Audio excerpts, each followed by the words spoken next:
Assalamualaikum warahmatullahi wabarakatuh. Perkenalkan, nama saya Amrina Rosyada.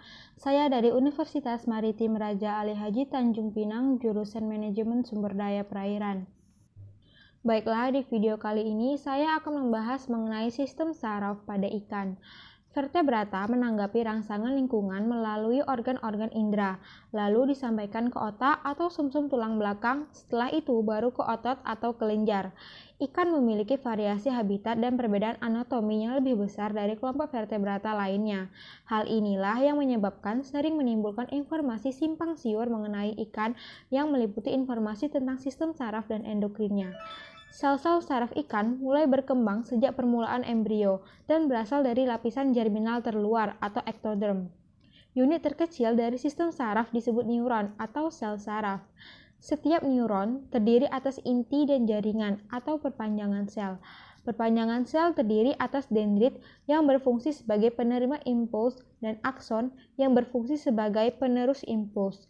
Pertemuan antara akson dan dendrit dari sel saraf lainnya disebut sinapsi. Sistem saraf pada ikan terbagi atas sistem saraf pusat yang terletak di otak dan sumsum tulang belakang, sistem saraf tepi atau otonom.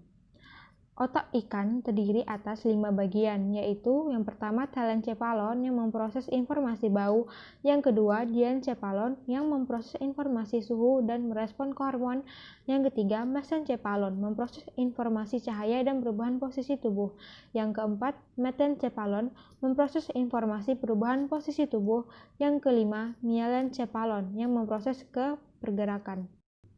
Baiklah, saya akan menjelaskan mengenai 5 bagian otak tersebut. Yang pertama ada telencephalon. Telencephalon adalah otak bagian depan yang dibentuk oleh cerebral hemisphere dan rhinecephalon sebagai pusat hal-hal yang berhubungan dengan pembauan. Rhinecephalon pada semua vertebrata dibentuk oleh bulbus olfaktori, tractus olfaktori, dan lobes olfaktori. Saraf utama yang keluar dari daerah ini adalah saraf olfaktori. Pada ikan yang mengutamakan pembauan untuk mencari mangsanya, otak bagian depan menjadi lebih berkembang. Yang kedua ada diencephalon. Diencephalon terletak pada bagian belakang telencephalon. Bagian ventral dari diencephalon adalah hipotalamus, bagian dorsalnya epitalamus, dan bagian lateralnya dinamakan talamus. Epitalamus adalah bagian yang nampak pada dorsal dari otak.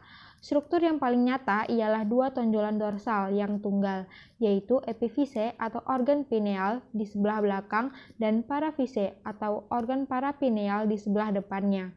Keduanya tumbuh sebagai evaginasi dari diencephalon embrio. Selanjutnya ada siklostomata.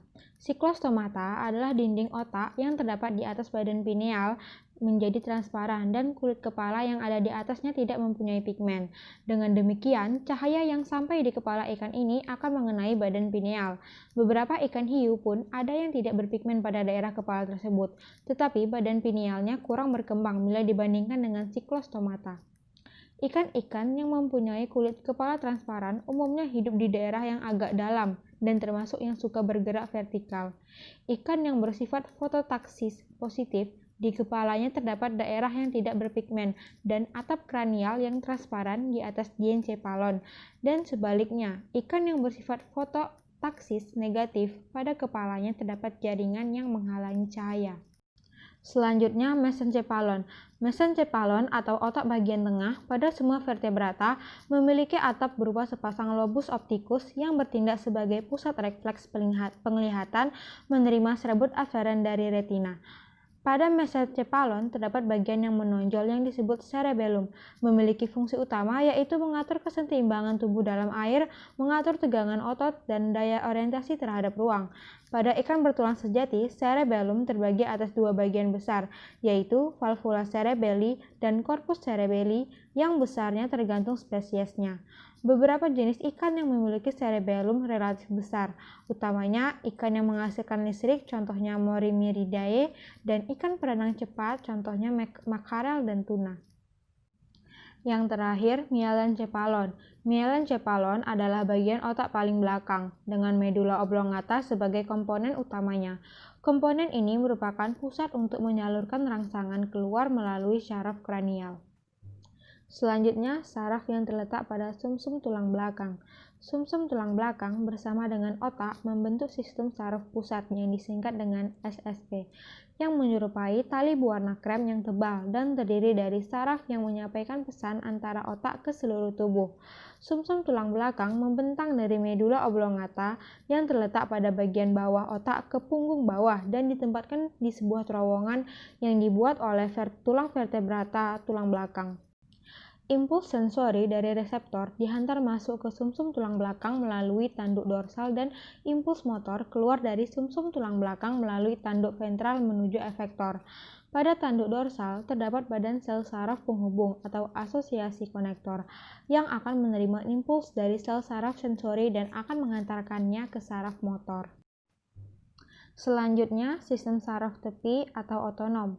Sistem saraf otonom merupakan bagian dari membran periferi, mempengaruhi otot polos dan kelenjar. Sistem saraf otonom berupa susunan saraf otonom, terdiri atas saraf simpatis dan parasimpatis. Saraf otonom mengontrol fungsi vegetatif badan, antara lain mengatur kegiatan jantung dan pembuluh darah, mengatur kerja urat daging licin, dan mengatur kerja kelenjar-kelenjar. Sifat kedua saraf tersebut dikenal sebagai sifat yang berlawanan. Saraf simpatis aktif bila tubuh memerlukan energi dan saraf parasimpatis aktif pada tubuh organisme sedang istirahat. Sekian penjelasan dari saya mengenai sistem saraf pada ikan.